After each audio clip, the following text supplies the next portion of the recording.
Je m'adresse à ceux-là qui, tapis dans l'ombre, veulent toujours faire du mal. En quoi l'Église catholique vous gêne-t-elle?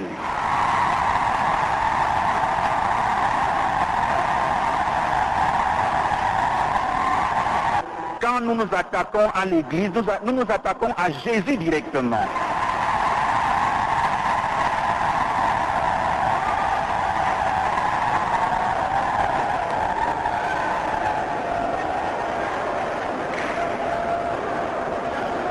Qui veut se mesurer à Dieu en aura pour son compte.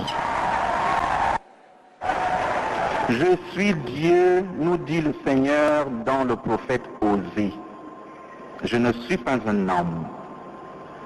L'ange de Satan soufflette les apôtres et des individus que nous sommes. Et par là, il soufflette l'Église elle-même. L'Église ne tombera pas sous le coup des forces des ténèbres, car la lumière du Christ est plus forte que toutes ces forces. L'ange de Satan qui était chargé de souffleter Paul a aujourd'hui des suppôts tapis dans l'ombre, qui ne pourront rien contre ce que le Seigneur a choisi et envoyé.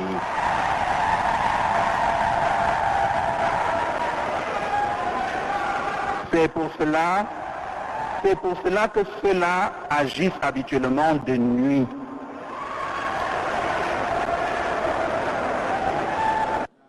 Le besoin se fait de nuit.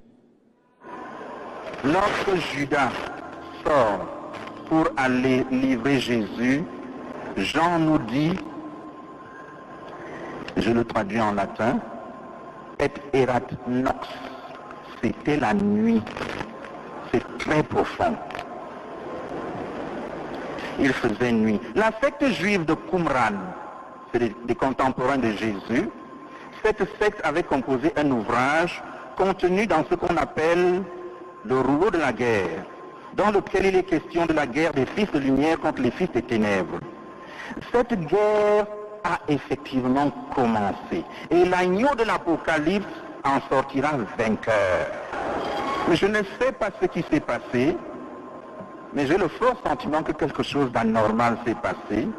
Et je pourrais parler un peu comme Cicéron s'adressant à son opposant Catilina au Sénat romain, où il lui disait